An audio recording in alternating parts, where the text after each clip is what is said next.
아빠와 함께하는 세계사 제31장 또 다른 반란.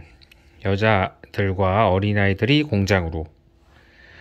포플러 가로수길을 걸어 영국의 어느 작은 마을에 들어가서 아낙은 시를 짜고 남편은 배를 짜는 농가를 보았던 걸 아직 기억하고 있겠지.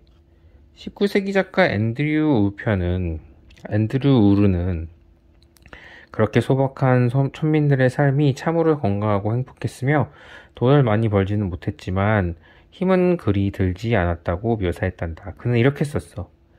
집과 작은 채소밭은 깨끗하고 산뜻했으며 식구들의 의복도 그런대로 좋았다. 물레 앞에 앉아 실을 찾고 배틀 앞에 앉아 배를 짜다가 허리가 아프고 어깨가 뻐근해지면 언제든지 일손을 놓고 밖에 나가서 채소밭을 돌볼 수 있었다. 영국 사람들만 그렇게 살았던 것은 아니었어. 당시 유럽의 모든 가정에서는 식구들이 모두 자기 집에서 일을 했어. 어머니와 아버지가 천을 짤 때면 아이들이 거들었어. 10살 된 아이는 목화실을 발라내고 몇 살 위의 누이는 실을 뽑고 제법 어른 티가 나는 마다들은 양들을 먹이고 털을 깎았어. 온 식구가 힘을 합쳐서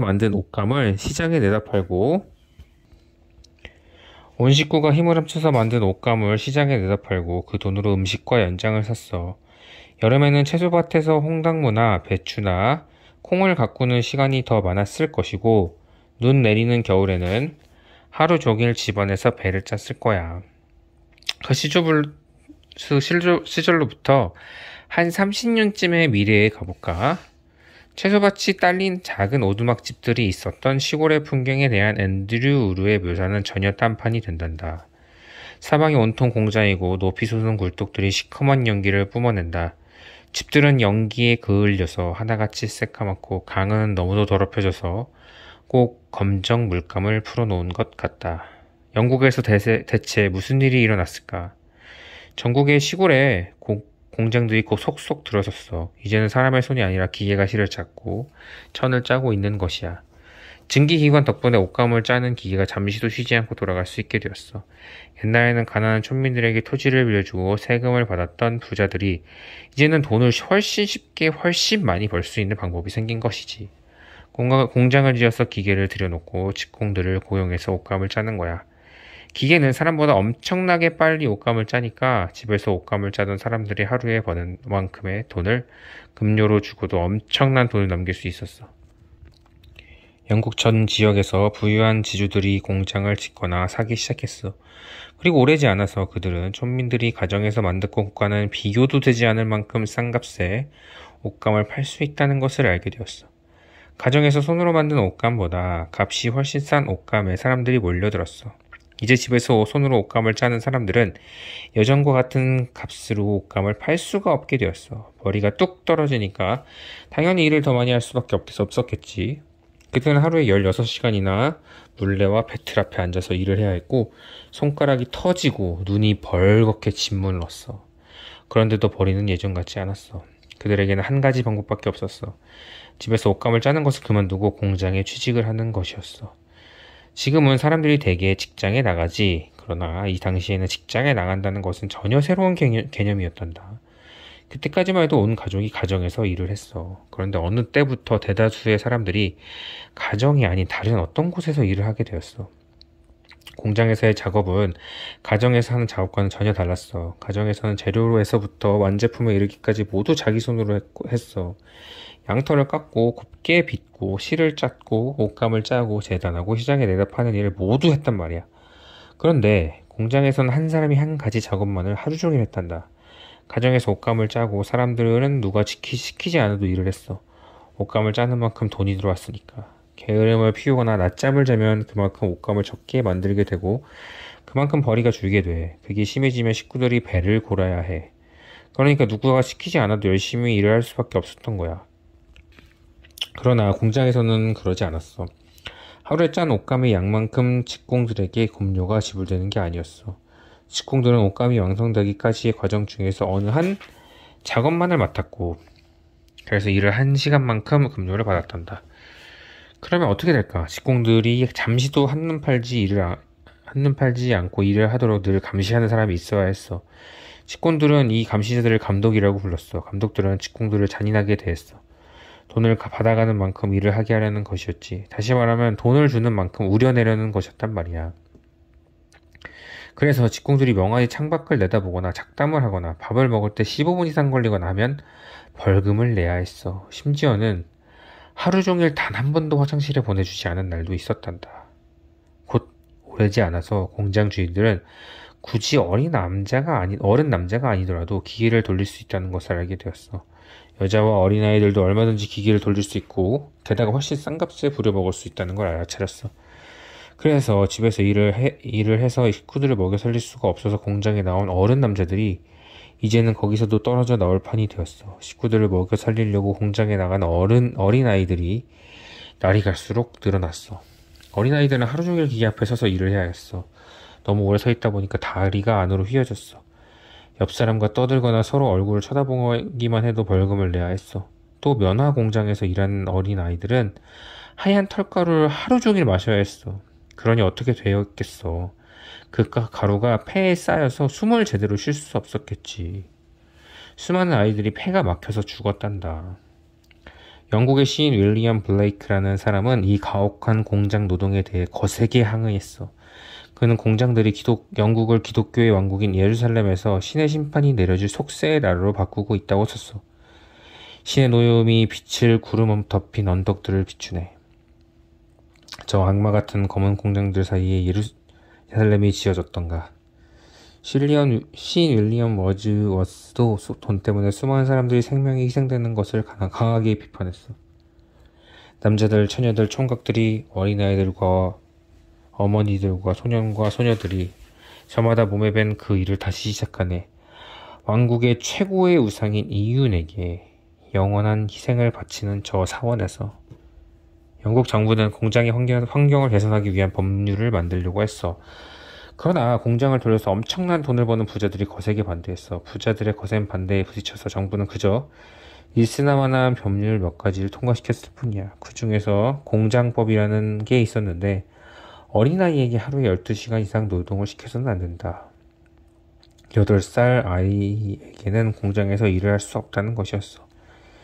이게 대체 무슨 뜻이지? 고작 8살 어린아이를 해가 뜰 때부터 해가 질 때까지 공장에서 일을 시켜도 법적으로 아무 문제가 없다는 게 아니겠어?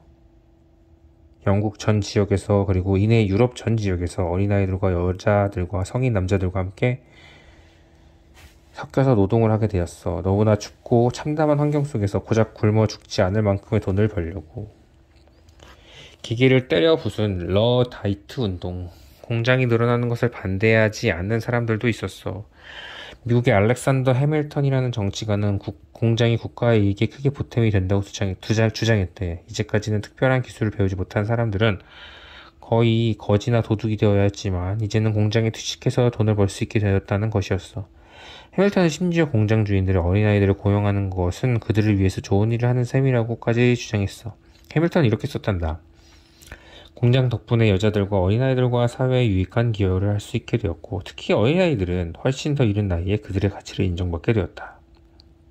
그러나 실을 잡고 옷감을 짜는 등의 기술을 가진 사람들은 그 일을 할 수 없게 되었어. 남보다 더 질 좋고 아름다운 옷감을 짤 수 있다는 걸 자랑으로 여겼던 사람들조차도 이제는 공장으로 내몰리지 않을 수 없게 되었어. 그들은 어두컴컴한 시끄러운 곳에서 어떤 한 가지 작업만을 신물이 나도록 반복해야 했어. 마침내 영국에 일이 터졌어.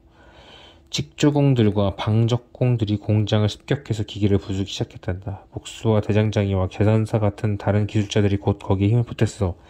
기계 때문에 먹고 살아갈 수단을 잃을 날이 멀지 않았다는 것을 그들도 깨닫게 된 것이야. 지하 저항군이 조직되었어. 스스로를 네드러드 장군이라고 부르던 어떤 수수께끼의 남자가 그들의 지도자였어. 그가 누가인지 왜 그런 이름이 붙였는지는 아무도 몰라. 하여간에 영국 전 지역에서 수많은 노동자들이 러드 장군의 군대에 들어왔어. 그래서 그들은 전 러다이트라는 이름으로 불렸단다. 그들은 여러 부대로 조직되었고 싸울 준비를 갖췄으며 자기들끼리만 아는 악수 방법을 갖고 있었어. 그들은 또 프리 리버티라는 암호를 갖고 있었어. 그들은 전쟁 노래를 부르고 도끼와 망치를 흔들면서 공장으로 진격했어. 우울하고 어둡구나. 빵 한 조각을 위해서 목숨을 걸고 싸워야 하는 신세여 라는 가사로 시작되는 노래가 있었어. 또 이런 노래도 있었대. 영국의 압제자들이여, 너희 존속은 곧 망하리라. 너희들이 저지른 죄의 값을 기어코 치르고야 말리라. 러의 다이트들은 닥치는 대로 기계를 부수고 공장을 허물렀어. 그들은 가난에 찌든 공장 노동자들의 어공이 되었어. 그 시절에 유명했던 노래 중에 이런 게 있단다. 용감한 로빈 후드를 기리는 옛 노래는 이제 그만 부를 거야. 신줄 기몰 그의 재주를 난 이제 흠모하지 않아. 이제 난 러드 장군의 업적을 노래할 거야. 그분이 이제는 노팅엄셔의 영웅이니까. 지금도 컴퓨터 같은 새로운 기기의 역할을 의심하는 사람들을 러다이트라고 부른단다. 그러나 그들이 기계를 부순 것은 새로운 과학적 발견과 발전을 싫어해서가 아니었어. 그들은 단지 오랫동안 자기들을 지탱해왔던 삶의 방식이 송두리째 뽑히는데 분노했던 거야. 가정에서의 노동만으로 먹고 살 수가 없게 되었어. 그래서 또 공장에 나가서 일을 해야 했고, 아니면 굶어 죽어야 했어. 급료를 얼마나 받게 되는지, 하루에 몇 시간씩 일을 해야 하는지를 공장 주인들이 마음대로 결정했어. 공장 주인들에게는 그럴 힘이 있었고, 노동자들에게는 아무 힘도 없었어. 일한 만큼의 대가를 달라고 요구할 힘도 없었고, 작업 시간을 줄여주고 주말에 쉬게 해달라고 요구할 힘도 없었어. 늘 어두침침한 작업장을 더 밝게 해달라고도 할 수 없었고, 점심시간에 음식을 천천히 씹어 먹을 수 있도록 시간을 충분히 달라고도 할 수 없었어. 일주일에 엿새를 일해야 했고, 일요일에도 반나절을 일해야 하는 경우도 있었지. 그런 요구를 하는 사람들이 물론 있었겠지만, 공장 주인들은 상관하지 않았어. 그런 요구를 하는 노동자들은 내쫓아버리면 그만이었으니까. 온 나라에 배른 줄인 사람들이 들끓고 있었기 때문에 언제든지 새로운 직공을 구할 수 있었으니까.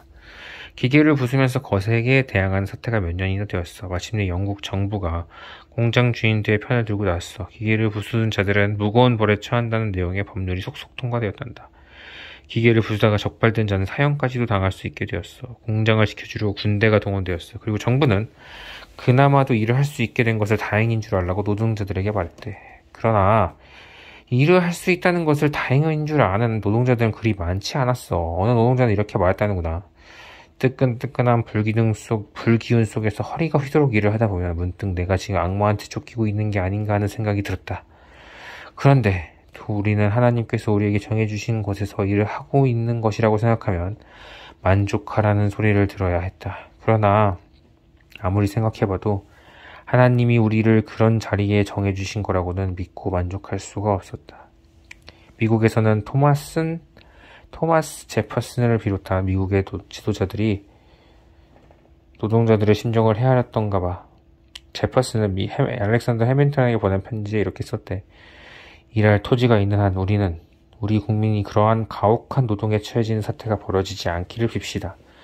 그런 일은 유럽 사람들한테나 맡겨두자고요.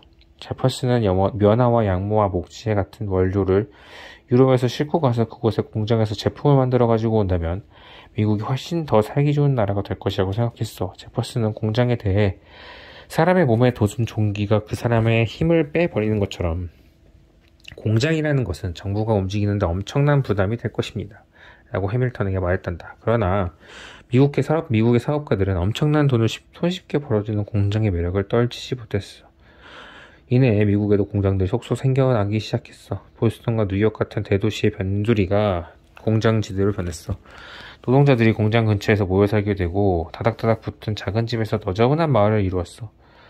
거리가 너무도 적어서 두세 가구가 한 집에 사는 경우가 허다했대. 가난한 사람들이 모여서 슬럼이라고 하는 지저분한 주거지를 이루게 되었고 그곳에는 도로를 낼 수도 없고 수도관을 묻을 수도 없었어. 뚜껑을 덮지 않은 하수구에 사람의 배설물이 그대로 버려졌어.